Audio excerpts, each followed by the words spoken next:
D'abord, micro-rappel du contexte, dans la nuit de vendredi à samedi, Donald Trump a donc mené une attaque sans précédent à Caracas, la capitale du Venezuela en Amérique du Sud. Il a enlevé celui qui dirigeait le pays malgré des accusations de fraude importantes. Il s'agit donc de Nicolás Maduro. Nicolás Maduro et son épouse qui comparaissaient pour une première fois au tribunal de New York ce lundi. Alors selon Donald Trump, aucun membre de ses troupes n'a été tué, mais le Venezuela a affirmé que des victimes innocentes ont été blessées et tuées sans donner plus de détails. Ce lundi, le gouvernement de Cuba, un pays voisin et allié au Venezuela, a indiqué que 32 soldats cubains en mission au Venezuela ont perdu la vie au cours des combats. Et plus largement, les témoignages font état de plusieurs dizaines de personnes qui auraient été tuées. Alors ce week-end, vous l'avez peut-être vu sur Instagram, on a essayé de résumer au mieux les différentes réactions internationales pour montrer et analyser les différents points de vue dans le monde. Mais ce qui est sûr, c'est que l'immense majorité des spécialistes estiment que cette intervention, elle est complètement contraire au droit international. L'ONG Amnesty International dénonce notamment l'attaque américaine qui, je cite, soulève de graves préoccupations quant au respect des droits humains de la population vénézuélienne. Alors, après la capture de Maduro, il y a eu au Venezuela et puis sur les réseaux sociaux au sein de la communauté vénézuélienne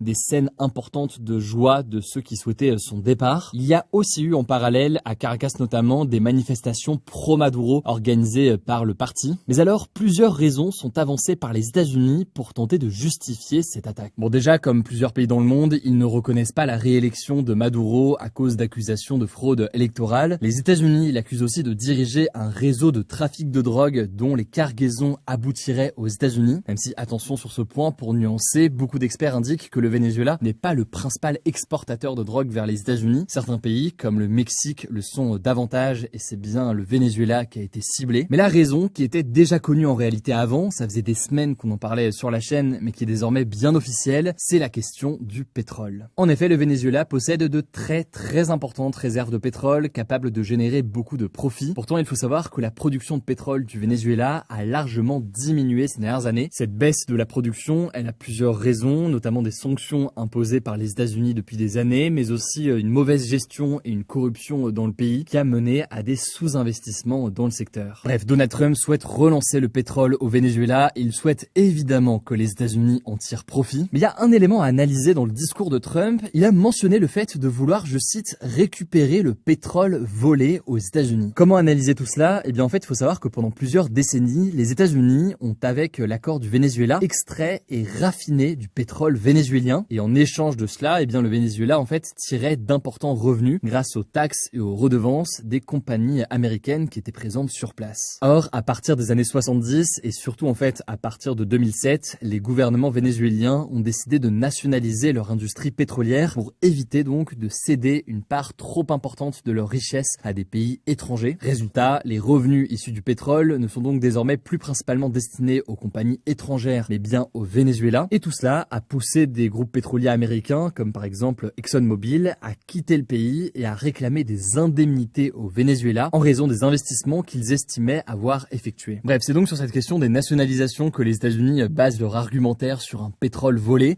mais évidemment, vous vous en doutez, juridiquement, ça ne veut pas du tout dire que le pétrole vénézuélien, il doit appartenir aux États-Unis. C'est surtout aujourd'hui, en fait, un élément de communication, de rhétorique, le tout pour tenter de justifier une attaque qui n'a pas de base légale. En tout cas, pour exploiter à nouveau le pétrole du Venezuela, en théorie, les États-Unis devraient avoir besoin d'un accord avec le gouvernement vénézuélien. C'est ce qui semble être en cours de discussion avec la vice-présidente Delcy Rodríguez, qui a pris la tête du pays à la place de Maduro. Delcy Rodríguez, qui est tout simplement largement menacée par Trump si elle ne coopère pas. L'exploitation du pétrole pourrait aussi nécessiter plusieurs milliards de dollars d'investissement. Il y a donc une forme d'incertitude sur le sujet. Au-delà du pétrole, il faut noter que Trump pourrait être aussi très intéressé par les réserves d'or, des réserves d'or qui sont importantes dans le pays. Alors ce qui est certain, c'est que cette attaque, elle illustre bien une nouvelle forme d'impérialisme américain sous l'ère de Donald Trump, un impérialisme qui vise à capter des ressources jugées stratégiques et ce potentiellement à n'importe quel prix. Récemment, Trump a notamment signé un accord avec l'Ukraine qui garantissait un soutien militaire et financier en échange d'un accès privilégié aux terres rares de l'Ukraine. Les terres rares, elles sont importantes pour la fabrication d'un certain nombre de produits technologiques. Et aujourd'hui, ce type de pression, il touche aussi le Groenland. Trump a affirmé que les États-Unis avaient besoin du Groenland. Rien que ça, c'est une déclaration qu'il a faite il y a quelques heures. Il a aussi déclaré qu'il s'occuperait du Groenland dans environ 2 mois. Or, le Groenland est un territoire autonome qui appartient au Danemark et la première ministre danoise Frederiksen a demandé aux États-Unis, je cite, de cesser les menaces. Bon, et en termes de menaces, je le disais, Donald Trump a aussi menacé la vice-présidente du Venezuela, Delcy Rodriguez. Il a déclaré, je cite, que si elle ne fait pas ce qu'il faut, elle va en payer le prix fort, probablement plus cher que Maduro. Maduro, lui, on le disait, il comparaît aujourd'hui devant la justice américaine pour trafic de drogue notamment. Bref, c'est une situation évidemment extrêmement importante à analyser. On va continuer à le faire dans les prochains jours. Et comme il se passe beaucoup de choses, on en parle aussi très régulièrement directement sur notre compte Instagram. Alors vous le savez parce que vous êtes déjà plus de 5 millions là-bas, mais le nom du compte c'est Hugo Décrypte. N'hésitez pas à vous abonner. Je vous laisse avec Blanche pour le reste de l'actualité importante du jour et je reviens juste après. Merci Hugo et bonjour à tous. On commence avec cette première actu. Les 40 personnes décédées lors de l'incendie de Crans-Montana en Suisse ont été toutes identifiées et les familles ont été averties. C'est ce qu'a annoncé ce dimanche soir la police du canton suisse du Valais. On en a beaucoup parlé ces derniers jours. Un incendie a éclaté dans la nuit du 31 décembre au 1er janvier dans le bar Le Constellation en pleine célébration du Nouvel An, faisant 40 morts et 116 blessés. 21 Suisses, 9 Français, 6 Italiens, une Belge, une Portugaise, un Roumain et un Turc sont décédés et parmi les victimes, 20 étaient mineurs. Parmi les blessés, 21 sont français selon la police. Une enquête a été ouverte contre les gérants français du bar pour homicide, lésions corporelles et incendie par négligence. Selon la procureure générale du canton du Valais, le feu serait parti de bougies posées sur des bouteilles de champagne trop près du plafond. Les enquêteurs vont également examiner les accès au sous-sol et la mousse isolante du plafond qui aurait favorisé l'embrasement. Une journée de deuil national est prévue le 9 janvier. Deuxième actu, les médecins libéraux entament ce lundi une grève qui prévoit de durer 10 jours pour protester contre des mesures les concernant dans le budget de la sécurité sociale 2026.